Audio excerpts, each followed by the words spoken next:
But certainly, without knowing too much about Zurich, as I say, I've only watched them, in clips, but their form suggests they're not in a good place. Hearts are in a good place at the moment. Yeah. Is it fair to say, and I wonder if the two of you can offer us this, no disrespect to Thistle or anybody else. Less disrespect. Well, exactly. It's the observation that I'm going to make on this, Hugh, is Celtic, Rangers and Hearts, if they get European football, if it's Champions League group stage, which we certainly hope for both clubs, and Europa League for Hearts, is that merely papering over the cracks of the standard of what we're watching throughout the league? Yeah, and I think it reflects, it's a reflection of just who we've got. I mean, we now know that, I think correct and say Hearts will drop into Conference League. We hope they don't. Rangers would drop into the Europa League. We hope they don't. Celtic are guaranteed Champions League. So there's a European future for these teams. There's not for the others, and you can't complain about that. There's no hard luck stories here. Yeah. There's no what ifs and unluckiness. They were bona fide,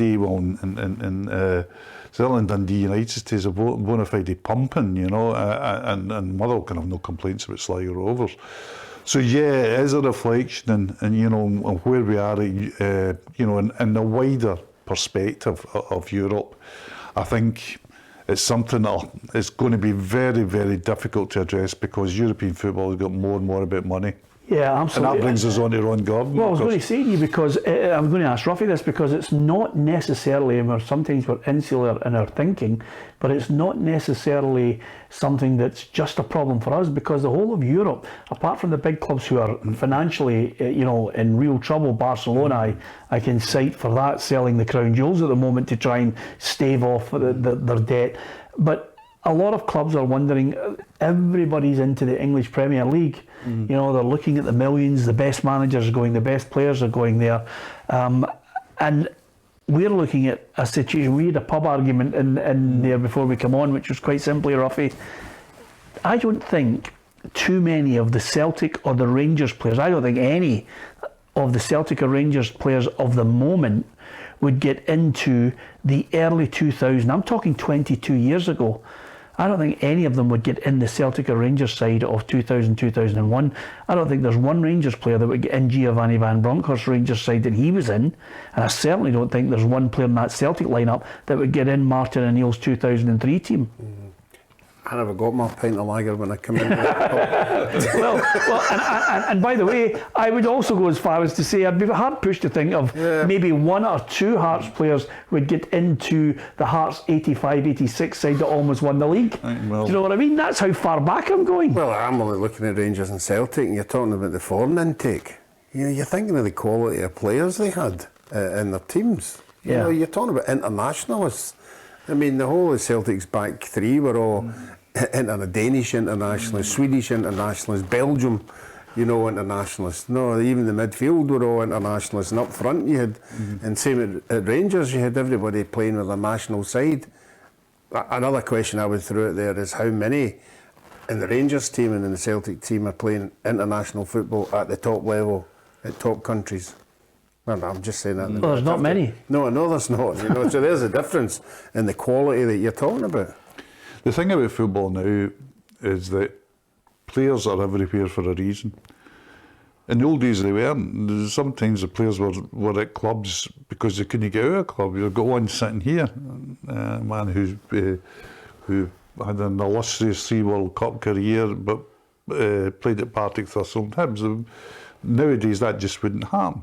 It wouldn't happen enough. You'd have been away to, you'd either run down your contract or you'd have a year in your contract to go. And Man City, whoever, a big club would have come in for you and said, and no matter what wee Bertie or the Thistle board said, you're off.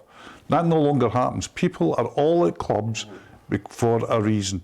And if they don't want to be the club, they either create havoc or they say to people, well, I've got a 4-year deal. After year 2, you either deal me in for huge money, or I'm now into the situation where I'm going to be talking to other clubs. Which is why it's critical, I think. I mean, Ron Gordon says that, I'll get your thoughts on the Sky deal in a minute, but it's critical we somehow work out ways to get more money into our game. I think sponsorship should be the key, but we can't because we're a group of, guys that are like in a pub having a fight all the time, backstabbing each other. I think it's very difficult to attract sponsors, but we need to work out ways to get it, whether it's pay-per-view or indeed the Sky deal. Do you think that's a good deal to 2029? I think it's probably the best deal on offer, because what I think, the Deloitte's report, if you read it, what we've been briefed on it, is that they say that marginally Sky's the only people out there, and it's it's marginally poorer than it should be, but marginally is the word they used.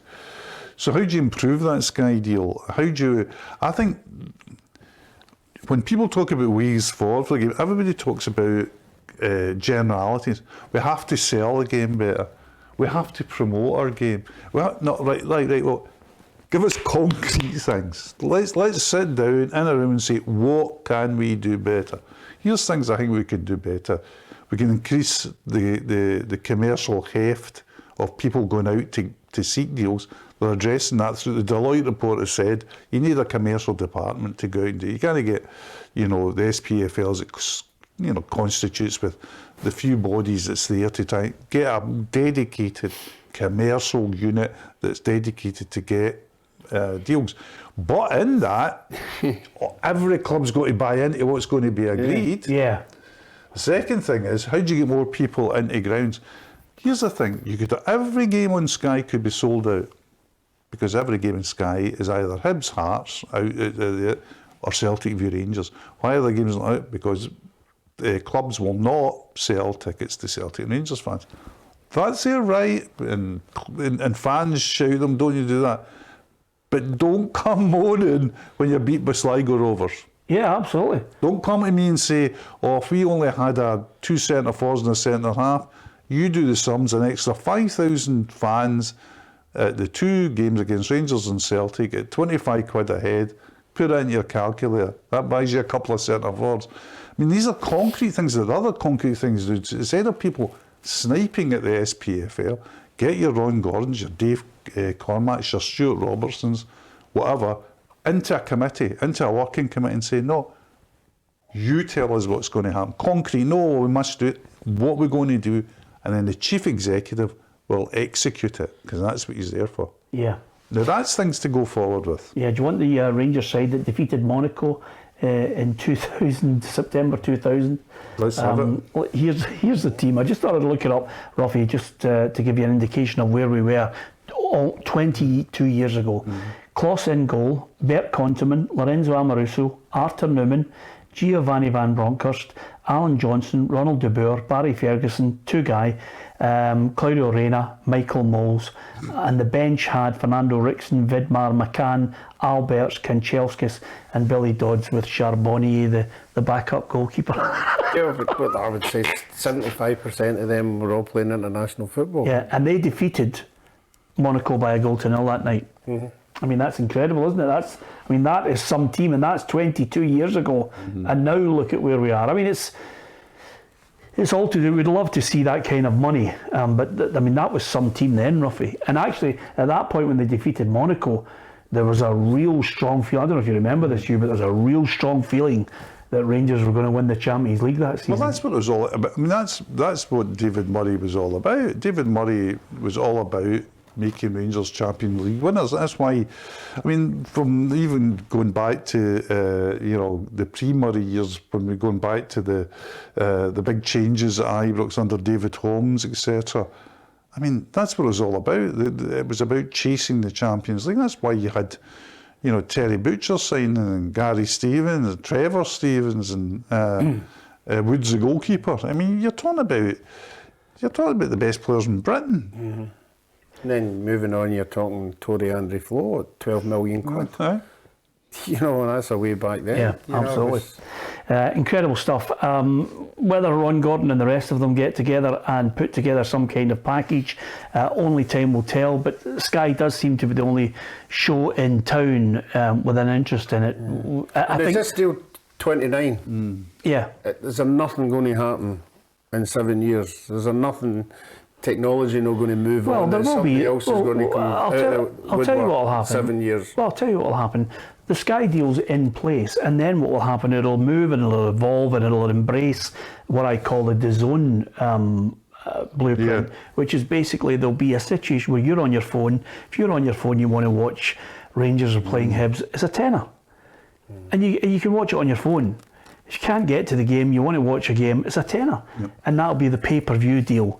And then everybody will have that access. That wall will come tumbling down shortly. And that's because the technology will demand, because the people will be there saying, listen, we're going to watch other games. If you don't want us to watch your game, we're going to go watch them elsewhere. We're going to pay that tenner on our phone. Now, you can have the tenner or you can't. It's up to you. And then, of course, hopefully more and more money comes into the game. I think that's the way it's going, Hugh. Yeah, and I think as well, if we're sitting here now looking at 7 years to 29, the landscape of European football, I think, will have heavily changed by then. I mean, I think there'll be cross-border leagues of some sort, and I think I'm almost certain there'll be a Super League. Yeah, same here, Hugh. I hate to be typing while you are speaking away. there. I mean, the thing is, you've got to, if the bailiffs are at the door, Peter, and you've not paid your poll tax, you've got to respond. As a number of people will just find out on here, we always like to try and remind people of the need to be decent when they're putting across their points. If you're not decent, we'll ban you, and that's what we're doing on a regular basis. And some people say, well, wait a minute, you're losing the odd customer here and there, Ruffy. I'd rather have 99% decent people on there, and we can just try and rid ourselves of the 1% who delve into either sectarianism or other bits of lunacy. If you want to stay up to date with all the latest breaking football news in Scottish football, tune in to PLZ Soccer's Facebook, Twitter and YouTube channels.